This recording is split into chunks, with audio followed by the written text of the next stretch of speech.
Ça y est, c'est l'été, on va enfin pouvoir faire plein de jeux dehors, ça va être super. Ouais, mais c'est con, à chaque fois on est trop nombreux, j'arrive jamais à avoir de jeux assez grands. Eh bien, c'est pas grave, parce qu'on va pouvoir jouer au jeu du loup-garou.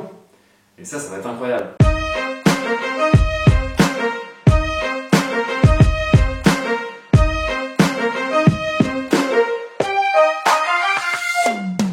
Le jeu du loup-garou est un jeu auquel on peut jouer à relativement nombreux. 5, 10, 15, 20, 25, 50, 100 000...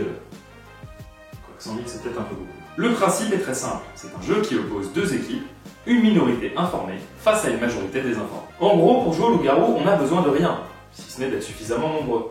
Mais la grande particularité de ce jeu, c'est qu'il est dirigé par un narrateur. C'est lui qui va structurer la partie. À l'image des jeux de rôle d'ailleurs, où le narrateur dirige et permet à l'histoire d'avancer. Ce narrateur, il sait tout. Il connaît les personnages de chacun.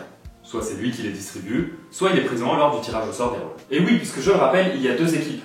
La première, c'est celle des villageois, la majorité désinformée, et la deuxième, c'est celle des loups-garous, la minorité informée. L'histoire se passe dans un village où des loups-garous se dissimulent.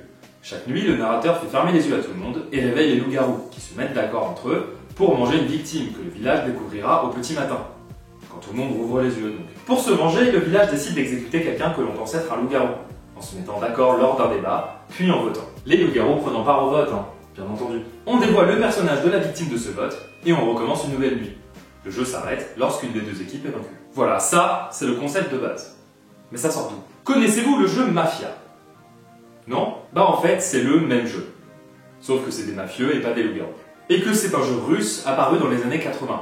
Comme c'est un jeu oral, il est difficile d'avoir les origines précises, bien qu'elles soient revendiquées par un certain Dimitri Davidov, qui aurait inventé le jeu en 1986 à l'université de Moscou. Le jeu était pratiqué par les étudiants durant leurs études, et vous savez ce que c'est, les étudiants ça se balade. Voilà comment le jeu est arrivé par chez nous. Où il serait devenu le jeu des loups-garous, une variante originaire des États-Unis qui persiste encore aujourd'hui. Et c'est maintenant que l'on va parler d'Internet. Ok, j'avais pas annoncé qu'on allait parler d'Internet. Étant un jeu oral, pas besoin de support.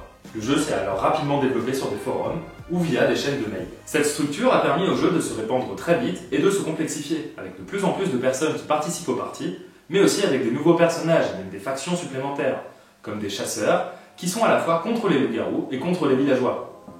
Des chasseurs vénères, donc. Le petit bémol de cette version en ligne est à mon sens la meilleure concertation des loups-garous, qui bénéficient d'un forum à part qui leur est consacré, afin de désigner les victimes. Plus facile pour s'organiser et se défendre. C'est sans doute pour ça que le jeu réel est encore aujourd'hui très populaire.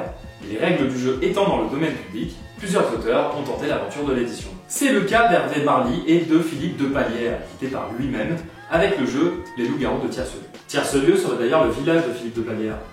C'est un peu comme si moi j'avais appelé ma version Les loups-garous de Cléry-les-Pins.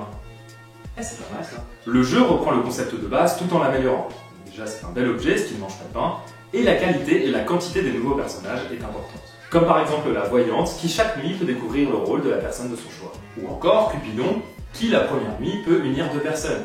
Si l'une d'entre elles meurt, l'autre aussi.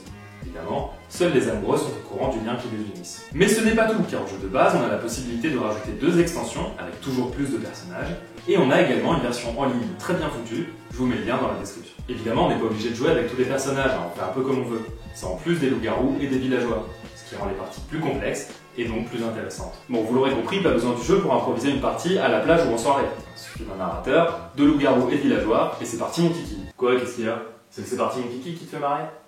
Ah, fais attention. J'espère que vous avez super hâte de faire une partie, et que s'il vous manque du monde, vous penserez à moi. J'attends vos invitations en commentaire. Allez, d'ici là, portez-vous bien, et si vous voulez me suivre sur les réseaux sociaux, je suis sur Facebook et sur Instagram, j'ai toujours des petites surprises, vous trouverez tout ce qu'il faut dans la description. Ouais, j'ai super chaud avec ce pull. Et alors? Je vais pas m'enlever. Bon, je vais me faire un petit multi, moi. Il fait beau, il fait chaud. C'est formidable. Formidable. Bon, je te propose pas. T'es toujours attaché.